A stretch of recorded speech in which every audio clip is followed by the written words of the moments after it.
सोचिए, पिछले करीब एक दशक से ज़्यादा समय से अगर आप भारत में किसी बड़े होर्डिंग को देखते हैं, सरकारी विज्ञापन देखते हैं, किसी योजना का प्रचार देखते हैं या चुनावी माहौल देखते हैं, तो एक चेहरा बार बार सामने आता है, नरेंद्र मोदी।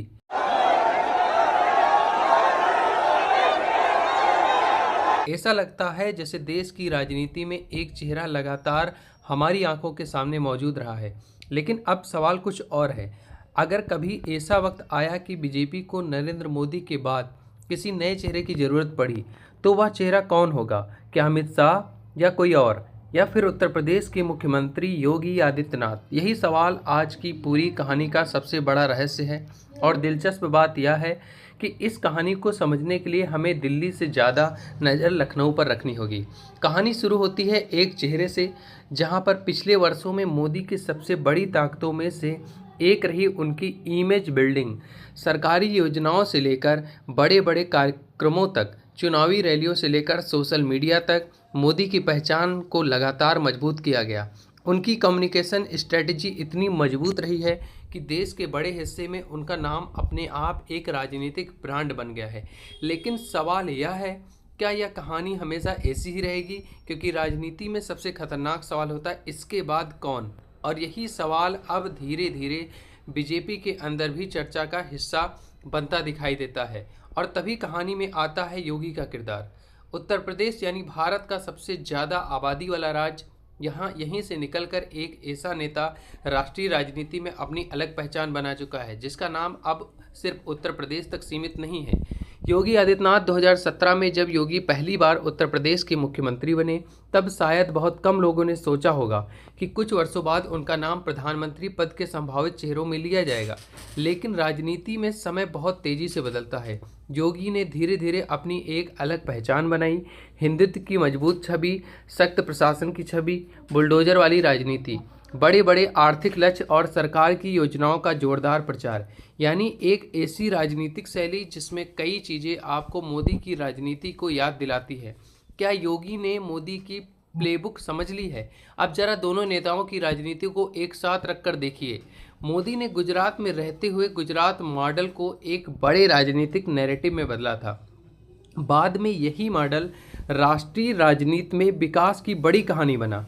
योगी ने भी उत्तर प्रदेश के लिए बड़े आर्थिक लक्ष्य सामने रखे। कभी लक्ष्य रखा गया कि उत्तर प्रदेश को $1 ट्रिलियन की अर्थव्यवस्था बनाया जाएगा, यानी संदेश साफ था, अगर भारत बड़ी अर्थव्यवस्था बन सकता है तो उत्तर प्रदेश भी पीछे नहीं रहेगा। लेकिन यहाँ एक सवाल भी है, बड़े लक्ष्य बोलना आसान है, यहाँ उन्हें हासिल कराना कितना मुश्किल है, यही असली परीक्षा है। अब आती है प्रचार की कहानी। तो राजनीति सिर्फ काम करने से नहीं चलती। आज के दौर में यह भी मायने रखता है कि लोगों को आपके बारे में कितना बताया जा रहा है। केंद्र सरकार के प्रचार पर पिछले वर्षों में हजारों करोड़ रुपए खर्च होने की रिपोर्ट सामने आती रही हैं। उत्तर प्रदेश सरकार के प्रचार पब्लिसिटी स्पेंडिंग को लेकर अलग अलग आंकड़े और रिपोर्ट सामने आए हैं। अब सवाल यह नहीं है कि सरकार को अपनी योजनाओं का प्रचार करना चाहिए या नहीं, सवाल यह है आखिर कितना प्रचार जरूरी है। और दूसरा सवाल, जनता के पैसे से होने वाले इस प्रचार का फ़ायदा आखिर कैसे मिलता है, सरकार को, जनता को, या फिर नेता की इमेज को? यही बहस आज भी जारी है। लेकिन योगी के पास सिर्फ प्रचार नहीं है। योगी की राजनीति की सबसे बड़ा हथियार उनकी व्यक्तिगत छवि है। उनके समर्थकों के बीच उनकी छवि एक ऐसे नेता की बनाई गई है जो साधारण जीवन जीते हैं और सत्ता के साथ साथ धार्मिक पहचान भी रखते हैं। गोरखनाथ मठ से उनका जुड़ाव उनकी राजनीति पहचान को बाकी नेताओं से अलग बनाता है।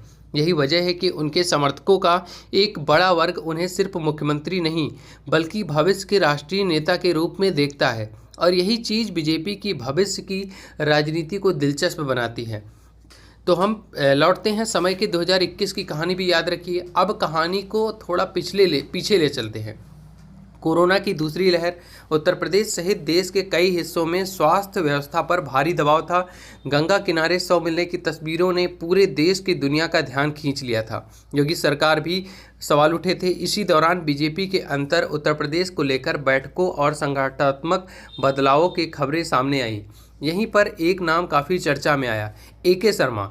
वह गुजरात कैडर के पूर्व IAS अधिकारी थे और प्रधानमंत्री मोदी के साथ उनके पुराने प्रशासनिक जुड़ाव की चर्चा होती रही। बाद में वह उत्तर प्रदेश की राजनीति में आए। उनकी भूमिका को लेकर उस समय कई तरह की राजनीति चर्चा हुई। कुछ रिपोर्टों में दावा किया गया कि उन्हें उत्तर प्रदेश सरकार में महत्वपूर्ण भूमिका देने की कोशिश थी, लेकिन योगी और शर्मा के बीच राजनीतिक समीकरण को लेकर चर्चाएं सामने आई और यहीं से शुरू हुई असली दिलचस्पी। क्योंकि सवाल सिर्फ एक अधिकारी या मंत्री का नहीं था, सवाल था उत्तर प्रदेश में अंतिम राजनीतिक नियंत्रण किसके हाथ में है, दिल्ली का नेतृत्व या लखनऊ का नेतृत्व।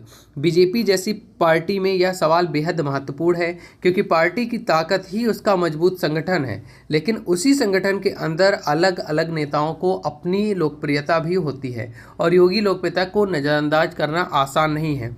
मोदी और आडवाणी की कहानी से तुलना करते हैं। अब आते इस कहानी के सबसे दिलचस्प हिस्से पर। एक समय था जब बीजेपी की राजनीति में लाल कृष्ण आडवाणी सबसे बड़े नेताओं में गिने जाते थे। फिर गुजरात से एक नेता राष्ट्रीय राजनीति में तेजी से उभरा, नाम था नरेंद्र मोदी। धीरे धीरे मोदी ने अपनी अलग पहचान बनाई। 2014 आया और पूरी राजनीतिक तस्वीर बदल गई। मोदी प्रधानमंत्री बने, इसके बाद बीजेपी की राजनीति का केंद्र भी बदल गया। इसलिए आज जब योगी तेजी से लोकप्रिय हो रहे हैं तो राजनीति विश्लेषक एक सवाल पूछते हैं, क्या इतिहास खुद को दोहरा सकता है? क्या एक दिन कोई ऐसा नेता उभर सकता है जो अपने ही राजनीतिक गुरु या मौजूदा नेतृत्व की जगह ले? यही तुलना योगी के मामले की जाती है। हालांकि दोनों परिस्थितियां बिल्कुल एक जैसी नहीं हैं। योगी की पहली बड़ी ताकत है उनकी पहचान, वह खुद को एक स्पष्ट हिंदुत्व नेता के रूप में स्थापित कर चुके हैं। दूसरी ताकत है उत्तर प्रदेश। अगर कोई नेता उत्तर प्रदेश जैसे बड़े राज्य में लगातार चुनाव जीतता आया है तो उसका राजनीतिक कद अपने आप बढ़ जाता है। और तीसरी ताकत है राष्ट्रीय पहचान। आज योगी का नाम उत्तर प्रदेश के बाहर भी जाना जाता है। और चौथी ताकत समय। योगी अभी अपेक्षाकृत युवा हैं। इसका मतलब है कि अगर वह लंबे समय तक सक्रिय राजनीति में रहे तो उनके पास राष्ट्रीय स्तर पर अपनी जगह बनाने के लिए काफ़ी समय है। लेकिन योगी की कमजोरी भी है। अब कहानी का दूसरा पहलू भी देखना जरूरी है। प्रधानमंत्री बनने के लिए सिर्फ लोकप्रिय होना काफ़ी नहीं है। राष्ट्रीय राजनीति में संगठन, सहयोगी दल, आर्थिक नीतियाँ, कॉर्पोरेट और उद्योग जगत का भरोसा, विदेश नीति, संसद में सहकारिता, इन सब का महत्व होता है। मोदी के पास प्रधानमंत्री बनने से पहले गुजरात के मुख्यमंत्री के रूप में लंबा प्रशासनिक अनुभव था और उनके पीछे एक मजबूत संगठन भी था। लेकिन योगी के सामने भविष्य भी चुनौती होगी। क्या वह अपनी हिंदुत्व वाली छवि के साथ साथ राष्ट्रीय स्तर पर एक व्यापारिक राजनीतिक गठबंधन और आर्थिक विजन भी तैयार कर सकते हैं? यही असली सवाल है। चुनाव जीतने के लिए आज सिर्फ भाषण काफ़ी नहीं है। सरकारें जनता को सीधे आर्थिक लाभ देने वाली योजनाओं को लेकर आती हैं। महिलाओं के लिए कैश ट्रांसफ़र, किसानों के लिए आर्थिक सहायता, मुफ्त या सस्ती सुविधाएं, इन योजनाओं ने देश की सभी चुनावी राजनीति को काफ़ी बदल दिया है। लेकिन दिलचस्प बात तो यह आती है कि जिस तरह योजनाओं को कभी राजनीतिक तौर पर रेवड़ी संकृत नहीं किया गया, उसी तरह वेलफेयर पॉलिटिक्स आज अलग अलग राज्यों में चुनावी रणनीति की हिस्सा बन चुकी है और बीजेपी इससे अछूता नहीं है। सवाल है कि क्या यह वेलफेयर इलेक्शन स्ट्रेटेजी? शायद इसका जवाब दोनों के बीच नहीं है। और यही पूरी कहानी आकर रुकती है उत्तर प्रदेश। आने वाली विधानसभा चुनाव सिर्फ एक राज्य का चुनाव नहीं होगा, यह योगी के लिए बहुत महत्वपूर्ण होगा। क्यों? क्योंकि अगर योगी लगातार तीसरी बार सत्ता में आते हैं और मजबूत बहुमत हासिल करते हैं तो उनका राजनीतिक कद और बड़ा हो जाएगा। फिर दिल्ली में जब कभी भविष्य के नेतृत्व की चर्चा होगी तो योगी का नाम नज़रअंदाज करना मुश्किल होगा। लेकिन अगर परिणाम कमज़ोर रहे तो कहानी बदल सकती है, क्योंकि राजनीति में जीत के बाद नेता मजबूत होता है और हार के बाद सवाल मजबूत हो जाते हैं। यही सावधानी जरूरी है। बीजेपी के अंदर मोदी और योगी के बीच किसी खुले युद्ध की सार्वजनिक पुष्टि नहीं हुई है। न कोई खुली लड़ाई दिखाई देती है, न कोई खुले तौर पर दूसरे के खिलाफ बयान देता है, बल्कि सार्वजनिक मंचों पर योगी लगातार मोदी की तारीफ करते दिखाई देते हैं। लेकिन राजनीति में सिर्फ वही महत्वपूर्ण नहीं होता जो मंच पर दिखाई देता है। कभी कभी असली राजनीति उन सवालों से होती है जो पूछी नहीं जाती हैं। यही वजह है कि मोदी के बाद बीजेपी का नेतृत्व कौन करेगा, इस पर चर्चा लगातार होती रही है। 2029 के बाद अब कल्पना कीजिए 2029 का चुनाव आता है, बीजेपी सत्ता में रहती है, लेकिन उसके बाद नेतृत्व का सवाल उठता है। अगर मोदी आगे नेतृत्व करते हैं तो कहानी अलग होगी, लेकिन अगर किसी कारण से नेतृत्व परिवर्तन की स्थिति आती है तो पार्टी के सामने कई नाम हो सकते हैं। अमित शाह हो गए, योगी आदित्यनाथ हो गए और दूसरे वरिष्ठ नेता। लेकिन अगर योगी तब तक उत्तर प्रदेश में लगातार मजबूत प्रदर्शन कर चुके होंगे तो उनकी दावेदारी निश्चित रूप से चर्चा में होगी। और यही सबसे बड़ा सवाल है, क्या योगी मोदी की बनाई हुई राजनीतिक शैली को सिर्फ अपना रहे हैं या फिर धीरे धीरे अपनी खुद की शैली बना रहे हैं? क्योंकि किसी नेता की असली ताकत तब साबित होती है जब वह अपने गुरु की नकल करना बंद करके अपनी पहचान बनाना शुरू करता है। मोदी ने कभी किसी और की बनाई हुई राजनीति को पूरी तरह कॉपी नहीं किया, उन्होंने उसे अपने तरीके से बदला। अब योगी के सामने भी वही चुनौती है।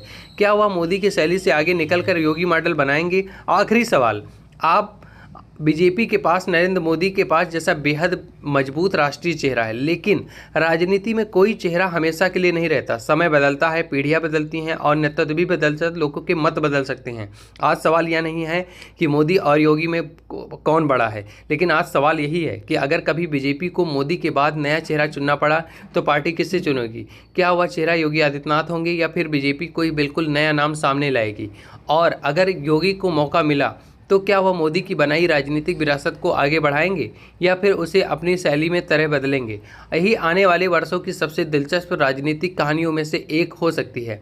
आपको क्या लगता है, मोदी के बाद बीजेपी का सबसे बड़ा मजबूत चेहरा कौन हो सकता है? अपना जवाब कमेंट में ज़रूर बताइएगा और सिर्फ नाम नहीं, उसकी वजह भी पूछिए। क्योंकि राजनीति, एक बात हमेशा याद रखिए, आज से असंभव लगता है, जरूरी नहीं कि कल संभव है। तो मिलते हैं नेक्स्ट अच्छी इन्फॉर्मेशन के साथ, तब तक के लिए देखते रहिए नेशन डिकोड और हमारे चैनल को फॉलो कीजिए। जय हिंद।